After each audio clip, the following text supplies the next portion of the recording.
Hi, my name is Robbie Dube, and I'm the attorney who has had the honor of representing the Committee for Marshall, not the Megasite, and many of your fellow citizens in the city of Marshall fighting for their constitutional rights and to fight against the Megasite.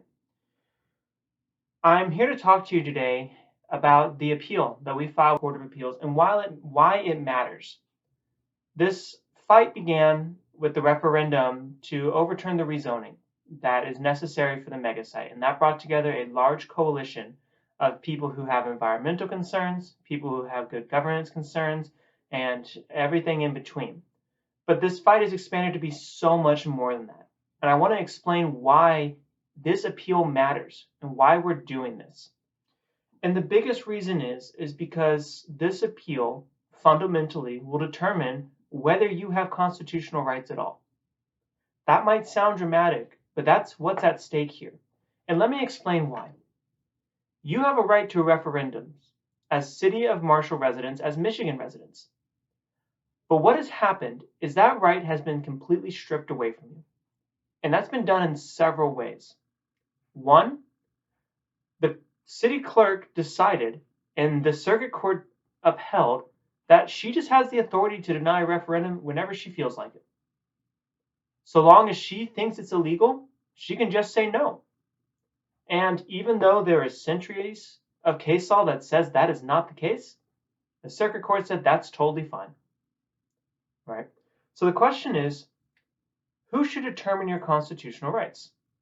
Should it be an unelected city clerk? We say no, and here's why.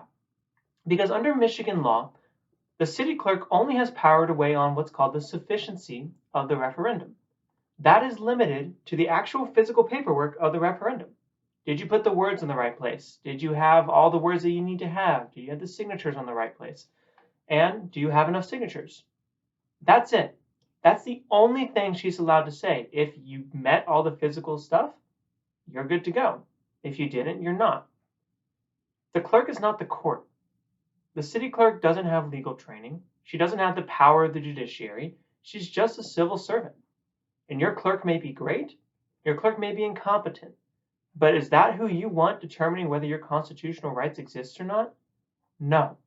And thankfully, the courts for over a century have said, clerks, you can't do that.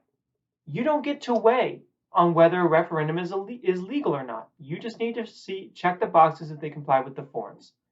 The circuit court here ignored 100 years of precedent to let the city clerk get away with denying you your referendum rights. And if that decision is allowed to stand, there is no reason the city clerk would ever approve a referendum that the city management doesn't want again. Your referendum right just won't exist. That's what's at stake here. And more than that, the city clerk also rewrote your charter. If you're a City of Marshall resident, you may not realize this. The city clerk just took it upon herself to say, I'm going to add words to the charter. Your charter says ballot committees are responsible for circulating petitions. What does that mean? Well, under Michigan law and centuries of case law, that means that whoever forms a ballot committee is ultimately responsible for submitting the signatures and made sure they're done right. But the United States Supreme Court has been clear, and your courts here in Michigan have been clear. It is unconstitutional to limit who can collect signatures for a ballot referendum. Full stop. It's clear law. You can't limit it. And that makes sense. Under the clerk's reading, whoever the 5 people are who make a ballot committee are the only ones who get to collect signatures. So if you discover a cause you care about later, too bad. You should have been part of the original 5. If you live just outside the city of Marshall, but it matters to you, like you're a Marshall Township resident, too bad. You should live in Marshall. Where's the support for that? It's not in the Constitution. It's actually not even in your charter. The city clerk just took it upon herself to do that. And the crazy thing is, it's the first time ever. Just for this referendum, they decided that only the ballot committee gets to circulate. In 2013, when there was a referendum, they didn't have that rule. The charter hasn't changed. But for some reason, this referendum is so special that they're going to take away your constitutional right to collect signatures. Now, we raised that issue to the circuit court 4 times. And 4 times, the circuit court refused to ever address it. Clear constitutional violation. The circuit court didn't even acknowledge it existed. And what's crazy is the city and MEDA never argued it was constitutional. Not once. They never even tried to defend it.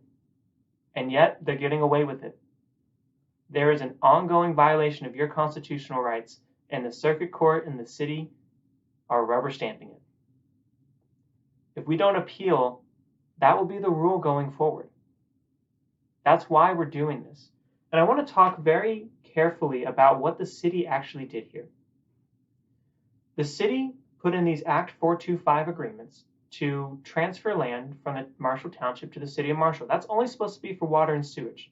But we all know that's not what they're doing it for. They're doing it to build the Megasite. Then, even though those agreements say the Joint Planning Commission has to control land use, control zoning, when the Joint Planning Commission said, no, we're not approving this, the city just ignored them and said, I don't care. We're just going to rezone it ourselves. We don't care what our contracts say. We don't care what your rights are. We're just going to override you. And once again, the circuit court said, that's fine. It doesn't matter that you're breaching the contract. You can actually do whatever you want, city. That should alarm you. That should worry you that the government can enter into a contract and then just ignore it whenever it feels like it. You couldn't do that as a private citizen. The government can't either, and we're going to the appeals court to make that clear. Now, then, what's crazy here is in all this referendum stuff, the circuit court has said, citizens, you have to strictly follow the law, and then accepted the law that isn't even actually the law and said you didn't do it. And then, when the city violated its own law, when it didn't follow its own rules, the court said, that's fine. The city actually doesn't have to follow the rules. So you, citizen, you have to follow the rules. But if you're the city, you can do whatever you want. What am I talking about? Well, the city charter is clear. You have to introduce an ordinance, and then you notice it. And we do this to make sure that people know the actual ordinance that's being noticed. They know what they're supposed to be voting on. The city didn't do that here. They noticed an ordinance that didn't exist into the newspaper. Had never been introduced, it just didn't exist. Then they introduced it.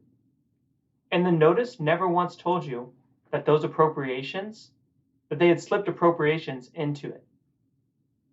So the notice was deficient, and they didn't even follow their own rules. And what did the circuit court say? That's fine. They actually don't have to. In fact, he said they substantially complied with the charter.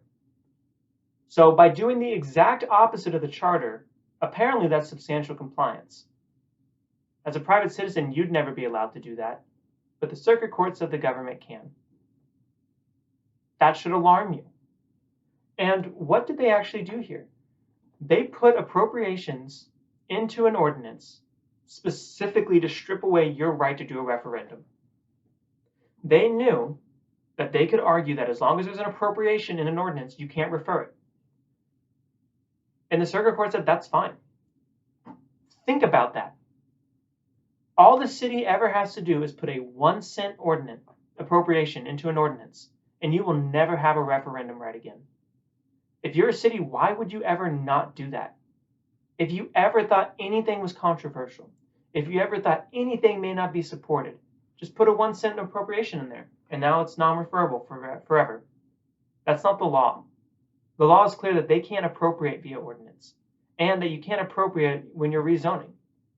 The circuit court ignored all that. And if you look at the title of the ordinance, it doesn't say anything about appropriations. The purpose doesn't say anything about the appropriations. And yet the circuit court said, well, the title told you they were appropriating. And it's clear from the purpose that they were going to appropriate. Over and over again, every time the city made an argument that took away your rights, that expanded their power, that said they can do what they want and you can't, the circuit court said, I agree. This appeal is about making sure your constitutional rights continue to exist, that the city does not become an unaccountable government that can do whatever it wants, but that it is answerable to the people. So I'm asking you today, I'm thanking you for your support, and I'm asking you to continue supporting this committee however you can as we continue this fight for you. Thank you.